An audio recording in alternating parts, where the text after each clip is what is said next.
Hello and welcome to ThePrint. Today, I shall speak once again about the Pelgam attack and its aftermath. It has been nearly a week since the terrorist attack in the Baisaran Valley, an idyllic meadow near Pelgam, teeming with tourists and honeymooners, rocked the nation. The attack yet again sent the country into a frenzy of jingoism and patriotic fervour. News channels were abuzz with experts of all hues offering their comments, often with little regard for rationality. After meeting of the Cabinet Committee on Security, where the Chief of Defence Staff was conspicuously absent, the government was quick to react, announcing a slew of deterrent measures, including putting the Indus Water Treaty on hold and declaring all Pakistani military advisors as persona non grata. This not only showcased the gravity of the situation, but also the portents of things to come. The Raksha Mantri and the Prime Minister both made strong statements reflecting the anguish felt by the nation and vowed to not only bring the perpetrators to book, but also to go beyond and target those hiding behind the scenes. While these measures are a welcome first step, they cannot be seen in isolation. Each response must have a clear purpose with well-defined outcomes, the foremost being to force Pakistan, and I quote, credibly and irrevocably abjure its support to cross-border terrorism, unquote. Similar actions in the past, including the ground-based surgical strike after Uri in 2016 and the airstrike at Balakot after the Pulwama terrorist attack in 2019, have not deterred Pakistan from continuing on this self-destructive path of violence. The need of the hour, therefore, is to dig deeper and unravel the core issue and the center of gravity that has to be addressed to make Pakistan's ruling dispensation see reason. At the same time, our collective response should not tear at the fabric of our society. This is not a Hindu-Muslim issue, but one of terrorist acts against defenseless, law-abiding citizens whose right to life and liberty has been violently cut short. We must not allow this to become a Hindu versus Muslim affair. Negative peace to positive peace. Terrorist acts are designed to intimidate and through such acts force ordinary citizens to radically alter their lifestyles or opinions. If, as a result of this latest act, tourism comes to a grinding halt, negatively affecting the local economy, or if it creates fissures within our polity, then the terrorists and their handlers would have achieved their aim. It is therefore essential not to let that happen. Exodus of tourists from Kashmir is understandable, but targeting Kashmiri students in various parts of the country is not, as it unwittingly plays into the terrorist game plan. What we have had so far in Jammu and Kashmir is a negative piece, that is, the relative absence of violence without addressing the root causes leading to it, not unlike a temporary ceasefire between two warring nations. After 3 decades plus of counter-terrorist and counter-insurgency operations and the elimination of hundreds of terrorists each year, the number of terrorist cadres, including local cadres, has remained more or less constant. If terrorist organizations are still able to lure the youth to their side and make them pick up the gun, then it is a matter of concern.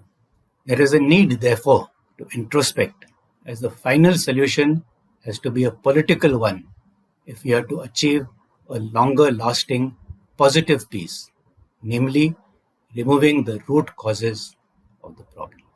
striking to succeed, not for symbolism. The same is the case with the trans-border measures that have been announced or being contemplated. Each proposal should be thought through to its logical conclusion and be red-teamed. Suspending the Indus Water Treaty is indeed a major step and indicative of a resolve. However, how is it going to be implemented? River waters will not simply stop flowing, contrary to the laws of nature. While some steps to build storage facilities and to divert river waters have been undertaken in the recent past, it remains a work in progress. What will be its effect on the local population in Pakistan, already reeling under drought-like conditions? No doubt it will have adverse impact on the economy, but that burden will have to be borne by the population, a population that is already suffering extreme hardships. There is every possibility that such proclamations will give fodder to those who live by exploiting the anti-India sentiment and provide a rallying point to a beleaguered Pakistani dispensation desperate to divert internal attention from their problems, particularly in Balochistan. These are difficult decisions to make under trying conditions. There are also suggestions to use the Indian Navy to blockade Karachi. Easier said than done. While we may have the capability, how will such a blockade be enforced? Foreign flagships cannot be forced to stop or divert. If a vessel continues to maintain its course, the options are limited, as one cannot possibly open fire on an unarmed civilian merchant ship, possibly carrying crews from multiple nations. Announcing a measure and then not being able to enforce it will only result in a major loss of face. All options, therefore, should be carefully considered and wargamed before deciding on any course of action, whatever the domain, civil or military, with clear rules of engagement, end states, and exit strategies. Strong retaliatory measures are very much needed, but must come with a fair assurance of success. When, where, and by what means is for us to decide. Hit where it hurts. The most important issue, though, is to be able to strike at those places which will force Pakistan to switch course. What then are the pain points that need to be struck to bring about the desired behavioral change? And who is the power behind the throne? These decisions are being taken by a small coterie within the Pakistani establishment, and that is where we should concentrate all our efforts. Michael Rubin, a former Pentagon official, has even compared Pakistan Army Chief Asim Munir to Osama bin Laden for their similar roles in fostering terrorism.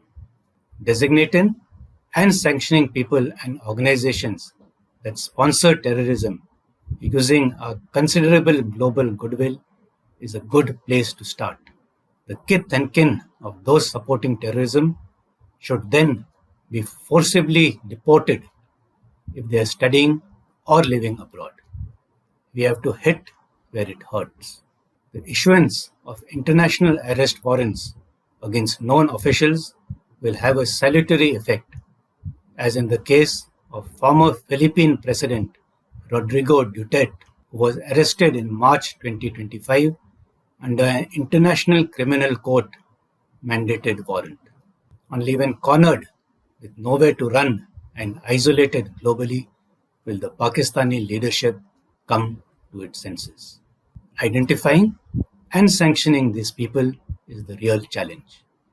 We need to cut off the head, whether through legal warfare or military means. At the same time, we as a people must not lose our equilibrium, lest we become unwitting pawns in this terror game and allow the government time and space for formulating appropriate responses. This is General Naravane for ThePrint.